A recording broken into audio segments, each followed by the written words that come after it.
teremos ganho muito a favor da ciência estética se chegarmos não apenas à intelecção lógica, mas à certeza imediata da introvisão, de que o contínuo desenvolvimento da arte está ligado à duplicidade do apolíneo e do dionisíaco.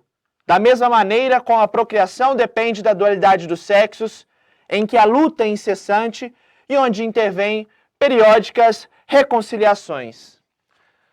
Saudações filosóficas, craquedáscalos!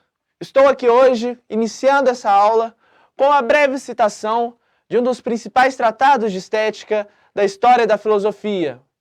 Mas o que realmente significam conceitos como o apolíneo e o dionisíaco? Qual a sua importância para a primeira formulação estética desse emblemático filósofo alemão chamado Friedrich Nietzsche? Se você gostaria de conhecer um pouco mais sobre sua primeira formulação estética, fique comigo até o final desse vídeo. Bom, pessoal, eu sou o professor Carlos e convido vocês a voltarem sua reflexão filosófica para a primeira formulação estética do filósofo Nietzsche. Tal formulação estética foi fundamentada e contextualizada a partir da publicação e construção anterior de sua obra célebre e primeira obra publicada, O Nascimento da Tragédia. Obra essa que apresenta conceitos fundamentais como o apolíneo dionisíaco, extremamente essenciais para a compreensão da sua primeira formulação estética e também para o decorrer da sua filosofia como um todo. Então, pessoal, convido vocês a conhecerem um pouco mais o universo estético de Nietzsche e compreender um pouco o tanto radical que ele utiliza de seus conceitos, tanto esteticamente falando, como em posteriores vídeos que vamos adentrar um pouco mais sobre a filosofia nietzschiana. Então, pessoal, antes de tudo, devemos estabelecer a compreensão acerca do contexto em que ele constrói a sua obra filosófica voltada para a área da estética.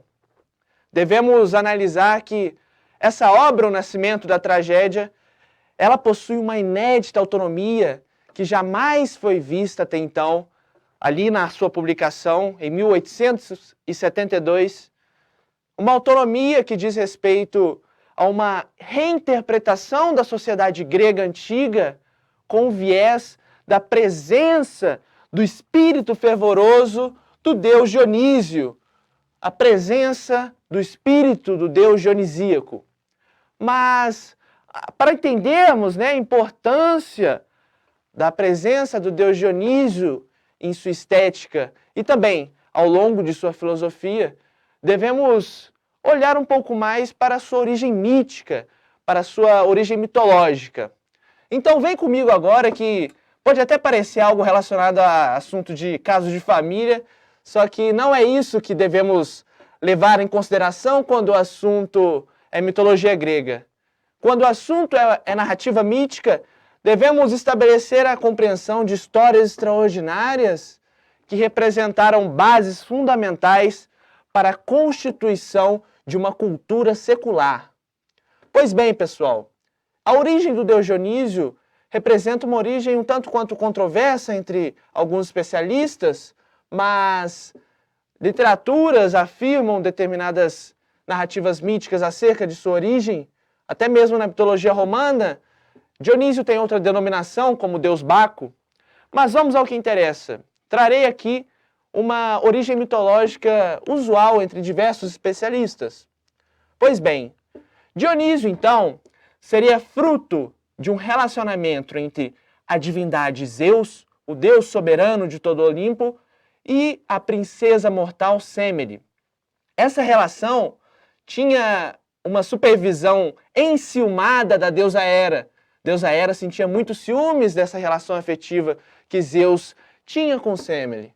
Portanto, Hera formata uma espécie de armadilha para Sêmele, a persuade para que ela chegue até Zeus e enxergue toda a sua divindade, a sua forma divina, e com isso, ao Sêmele enxergar a sua forma divina, ela seria automaticamente queimada. E foi exatamente isso que aconteceu. o corpo de Semele, ao visualizar a identidade original de Zeus, virou pó. Com isso, restou uma parte que estava no seu corpo. Essa parte seria o feto, um feto que posteriormente viria a ser Dionísio. Desse modo, Zeus encontra o feto e o costura em sua própria coxa. Isso mesmo, pessoal. O costura em sua própria coxa e ali Dionísio consegue ser gerado e definitivamente vira uma criança que se desenvolve, mas não perde a versão de Hera. Porém, Dionísio possui a característica de se metamorfosear em diferentes criaturas. Portanto, Dionísio consegue fugir e se desenvolver ao longo de sua vida e de sua existência. Pois bem, ao longo desse desenvolvimento, a historicidade da mitologia grega afirma que Dionísio teve contato com diversas produções de videira, contatos com produtores de videira, da maceração da uva. Por isso, Dionísio é considerado por muitos o deus representante do vinho e da embriaguez. Pois bem, pessoal, após essa contextualização mitológica, volto a nossa atenção aqui para a base da primeira formulação estética de Nietzsche. Tendo em vista que, para Nietzsche, a questão estética, a arte em si, ela representaria algo que o indivíduo deveria acessar para atingir patamares sublimes da existência em si e também da sociedade. Dessa forma, Nietzsche afirma a importância da característica estética inserida na vida. Para Nietzsche, a estética, a arte, estaria mais atrelada ao conhecimento verdadeiro da vida do que o próprio aparato científico e racional. Atenção para aqui, porque nessa formulação estética, ele não fala somente sobre arte, somente da perspectiva artística. Ele já anuncia o decorrer da sua filosofia, a crítica da primazia da razão, a crítica de uma razão sistematizante do pensamento, a crítica de uma existência voltada somente para o aparato racional. Portanto, pessoal, devemos levar em consideração agora, creio que você deve estar me perguntando, onde que vamos encaixar Dionísio, Apolíneo? O que seria Apolíneo? Apolíneo, Apolo, sentiu a semelhança? Portanto, eu vou explicar para você. Onde que se encaixa realmente perspectiva apolínea, dionisíaca, na estética nietzschiana? Bom, pessoal, devemos estabelecer a compreensão. Lembra, no começo da nossa aula, que eu disse que Nietzsche ele vai fazer uma reinterpretação da Grécia baseada na presença fervorosa do espírito dionisíaco?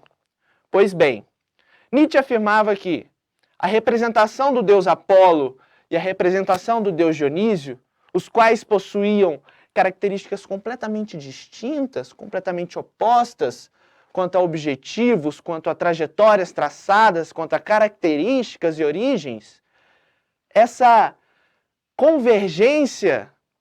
essa divergência, no caso, de instintos e características, iria fazer com que a arte fosse estabelecida na sociedade grega. O emparelhamento desse par de opostos faria com que a arte grega emergisse. Portanto, quais eram as características essenciais tanto da arte apolínea quanto da arte dionisíaca? Chamo sua atenção aqui agora.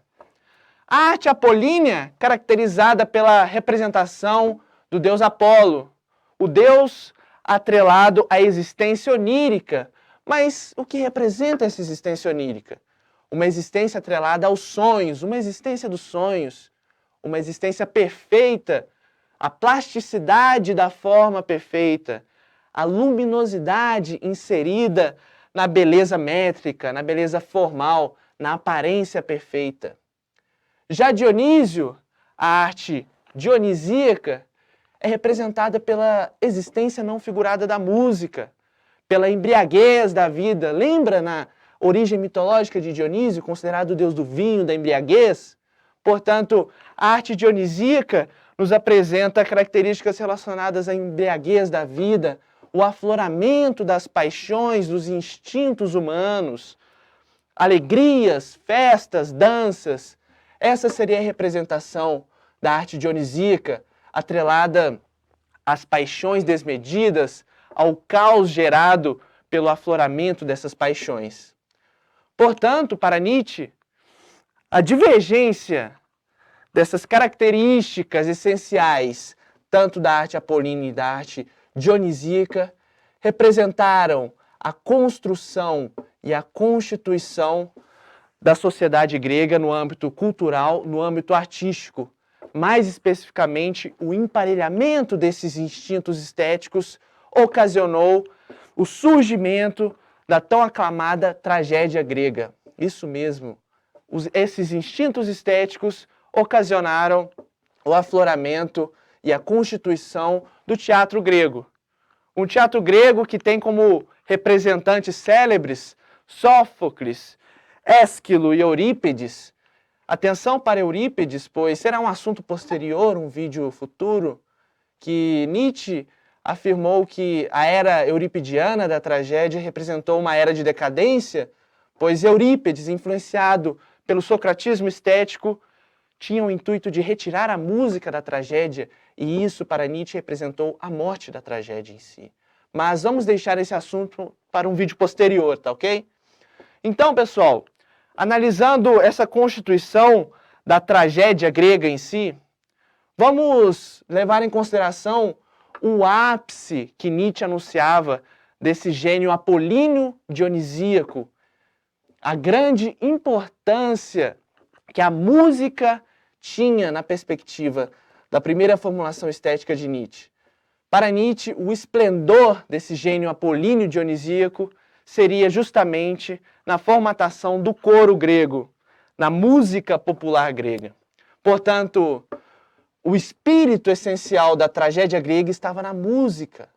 A música grega que anunciava, a música popular grega que anunciava o êxtase do espírito dionisíaco.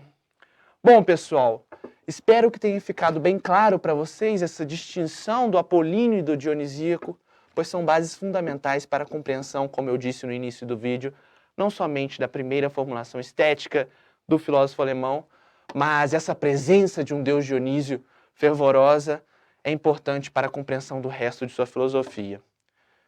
Eu acabo minha aula por aqui e espero que, se você tiver alguma dúvida, não deixe de deixar nos comentários, nos transmita o feedback.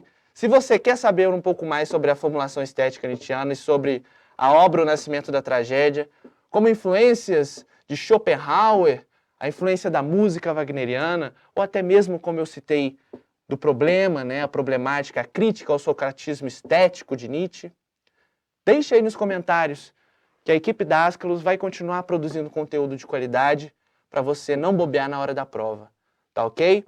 Então eu peço que, se você não é inscrito no canal, se inscreva, mande seu feedback para a gente, como eu falei, ative o sininho da notificação para a gente continuar tendo debates filosóficos aclamados aqui e analisando vidas e teorias de grandes pensadores, tá ok? Forte abraço, saudações filosóficas!